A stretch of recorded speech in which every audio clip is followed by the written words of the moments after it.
నమస్తే, welcome to news watch. బులెటిన్ల ముందుగా headlines చూద్దాం. అసెంబ్లీ సమావేశాల్లో రాష్ట్ర ఆర్థిక పరిస్థితిపై శ్వేతపత్రం విడుదల. తెలంగాణ అప్పులు 6,71,757 కోట్లు. కొత్తగా దేశంలో 341 కరోనా కేసులు. తెలంగాణలో మరో 4 కోవిడ్ పాజిటివ్ కేసులు నమోదు. నేడే టీడీపీ యువగలం విజయోత్సవ సభ. పోలపల్లిలో సభకు సర్వం సిద్ధం. పరారీలో బిగ్ బాస్ విజేత పల్లవి ప్రశాంత్. పోలీసుల గాలింపు. దుర్గమ్మను దర్శించుకున్న పివి సింధు. పూర్ణకుంభంతో స్వాగతం పలికిన ఆలయ అధికారులు. పెద్దమ్మ తల్లిని దర్శించుకున్న జిల్లా ఎస్పీ డాక్టర్ వినీత్. పూర్ణకుంభంతో అర్చకులు ఎస్పీకి స్వాగతం. శంకర్పల్లిలో భారీగా గంజాయి పట్టివేత. 560 గ్రాముల గంజాయి పట్టివేత. కామారెడ్డి జిల్లా దోమకొండలో గుర్తు తెలియని మృతదేహం లభ్యం. చెరువులో కాలు జారి నీటిలో పడి మృతి. ట్రంప్ కు భారీ షాక్ ఇచ్చిన కొలరాడో సుప్రీంకోర్టు. దేశ అధ్యక్ష పదవికి చేపట్టేందుకు ట్రంప్ అనర్హుడన్న కోర్టు. సలార్ మూవీ టికెట్ ధరల పెంపునకు తెలుగు రాష్ట్రాల ప్రభుత్వాలు గ్రీన్ సిగ్నల్. అభిమానులు సందడి. తెలంగాణలో పడిపోతున్న కనిష్ట ఉష్ణోగ్రతలు. మరో 3 రోజులు మరింత పెరగనున్న చలి. ఇక వివరాల్లోకి వెళ్దాం. తెలంగాణ అసెంబ్లీలో డిప్యూటీ సీఎం మల్లు భట్టి విక్రమార్క రాష్ట్ర ఆర్థిక పరిస్థితిపై శ్వేతపత్రాన్ని విడుదల చేశారు. ప్రస్తుతం మొత్తం అప్పులు 6,71,757 కోట్లు ఉన్నట్లు తెలిపారు. తెలంగాణ ఏర్పడిన నాటికి 72,658 కోట్లు ఉండగా 10 ఏళ్లలో సగటున 24.5% పెరిగినట్లు శ్వేతపత్రంలో తెలిపింది. రెవెన్యూ రాబడిలో రుణాల చెల్లింపు భారం 34%, ఉద్యోగాల జీతాలు పెన్షన్లకు 35% కేటాయించినట్లు పేర్కొంది.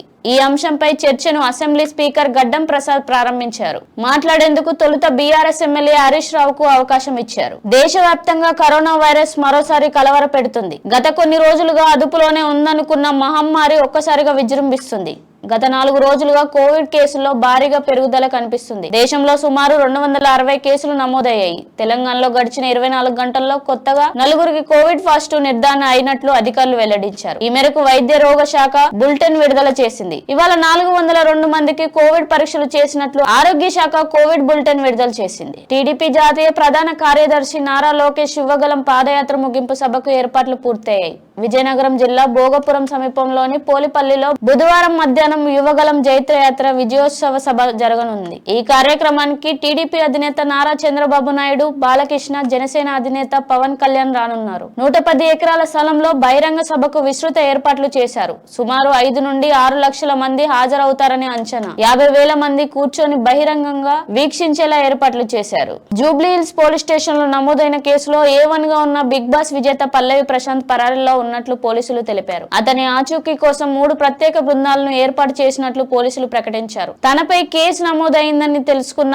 పల్లవి ప్రశాంత్ ప్రస్తుతం పరారీలో ఉండడం, ఫోన్ కూడా స్విచ్ ఆఫ్ ఉండడంతో అతని అనుచరులను, స్నేహితులను అదుపులోకి తీసుకొని పోలీసులు విచారిస్తున్నారు. సిద్దిపేట జిల్లా గజ్వెల్ సమీపంలోని కోలుగూరు గ్రామానికి చెందిన పల్లవి ప్రశాంత్ ఆదివారం రాత్రి జరిగిన బిగ్ బాస్ 7 విజేతగా ఎంపిక కాగా అమర్దీప్ రన్నర్-అప్ గా నిలిచాడు. భారత బ్యాడ్మింటన్ స్టార్ పివి సింధు ఇవాళ ఉదయం విజయవాడ కనక దుర్గమ్మను దర్శించుకున్నారు. ఆమెకు ఆలయ అధికారులు స్వాగతం పలికారు. ఈ సందర్భంగా అమ్మవారికి ప్రత్యేక పూజలు నిర్వహించారు. దర్శన అనంతరం ఈవో రామారావు సింధుకు ప్రసాదంతో పాటు అమ్మవారి చిత్రపటం అందజేశారు. ఈ సందర్భంగా శుక్రవారం ప్రత్యేక పూజలు నిర్వహించారు. అనంతరం సింధును, ఆమె కుటుంబ సభ్యులకు పండితులు వేద ఆశీర్వచనం చేశారు. ఈ సందర్భంగా సింధు మీడియాతో మాట్లాడుతూ అమ్మవారి దర్శనానికి రావడం సంతోషంగా ఉందన్నారు. ఇంకా టోర్నమెంట్లు ఆడాల్సి ఉన్నాయని ఆమె తెలిపారు. 2024లో కూడా ఒలింపిక్ పాల్గొని స్వర్ణ పథకం సాధించడమే తన ధ్యేయం అన్నారు.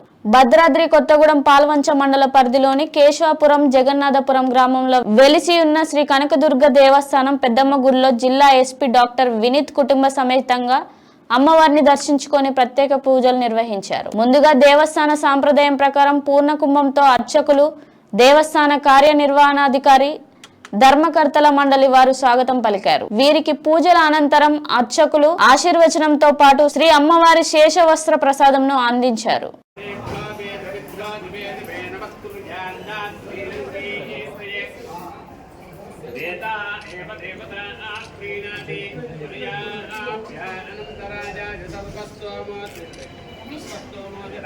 వికారాబాద్ జిల్లా శంకర్పల్లిలో గంజాయిని పోలీసులు పట్టుకున్నారు. మున్సిపల్ ప్రధాన చౌరస్తాలో విశ్వనీయ సమాచారం మేరకు అనుమానాస్పదంగా తిరుగుతున్న ముగ్గురు వ్యక్తుల వద్ద 560 గ్రాముల గంజాయిని పట్టుబడ్డారు. పోలీసుల వాహనాల తనిఖీలు చేస్తుండగా ప్లాస్టిక్ కవర్లు పట్టుకొని అనుమానాస్పదంగా తిరుగుతున్న ముగ్గురు వ్యక్తులను పట్టుకొని చెక్ చేయగా గంజాయి దొరికింది. వారు బీహార్ కి చెందిన వారిగా పోలీసులు గుర్తించారు. గంజాయిని సీజ్ చేసి కేసు నమోదు చేసుకుని దర్యాప్తు చేపట్టామని డిటెక్టివ్ సిఐ నాగరాజు తెలిపారు. కామారెడ్డి జిల్లా దోమకొండ పెద్దమ్మ ఆలయం పక్కన చెరువులో గుర్తు తెలియని వ్యక్తి నీటిలో పడి మృతి చెందారు. కుడి చెరువు వద్ద కాలు జారి చెరువులో పడడం వల్ల నీటిలో శ్వాస ఆడక చనిపోయారని పోలీసులు తెలిపారు. దోమకొండ గ్రామానికి చెందిన ఉషేక్ అశోక్ గా పోలీసులు గుర్తించారు. మృతునికి ఒక కుమార్తె, కుమారుడు ఉన్నారని పోలీసులు వివరించారు. సంఘటన స్థలానికి చేరుకున్న దోమకొండ పోలీసులు అధికారులు కేసు నమోదు చేశారు.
అమెరికా మాజీ అధ్యక్షుడు డొనాల్డ్ ట్రంప్ కు కొలనాడో సుప్రీంకోర్టు భారీ షాక్ ఇచ్చింది. వచ్చే ఏడాది జరగనున్న అధ్యక్ష ఎన్నికల్లో కొలనాడో రాష్ట్రం నుంచి పోటీ చేయకుండా అనర్హత వేటు వేసింది. 2021 జనవరి 6న యుఎస్ క్యాపిటల్ పై ట్రంప్ మద్దతుదారుల దాడి నేపథ్యంలో ఆయనపై నిషేధం విధించింది.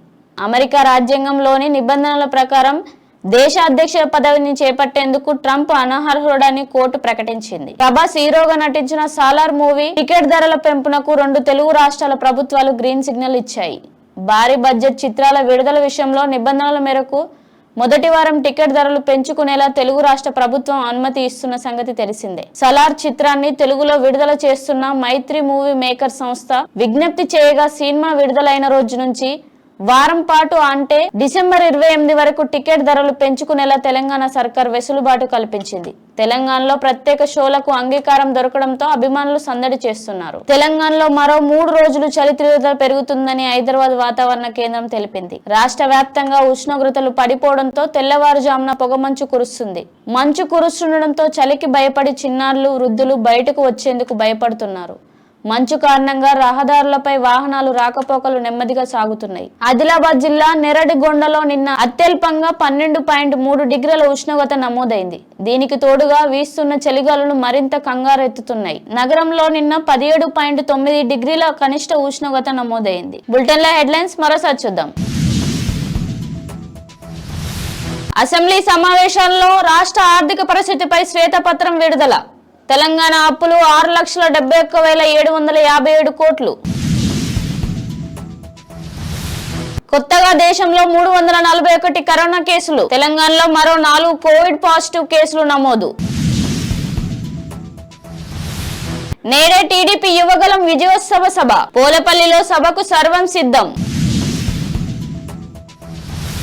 పరారీలో బిగ్ బాస్ విజేత పల్లవి ప్రశాంత్. పోలీసుల గాలింపు.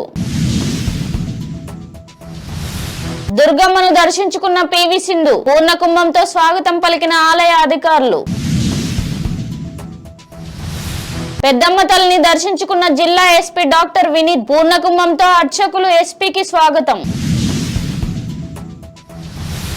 శంకర్పల్లిలో భారీగా గంజాయి పట్టివేత. 560 గ్రాముల గంజాయి పట్టివేత.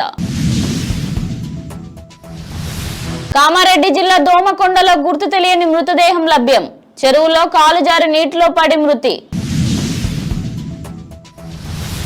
ట్రంప్ కు భారీ షాక్ ఇచ్చిన కొలరాడో సుప్రీంకోర్టు. దేశ అధ్యక్ష పదవికి చేపట్టేందుకు ట్రంప్ అనర్హుడన్న కోర్టు.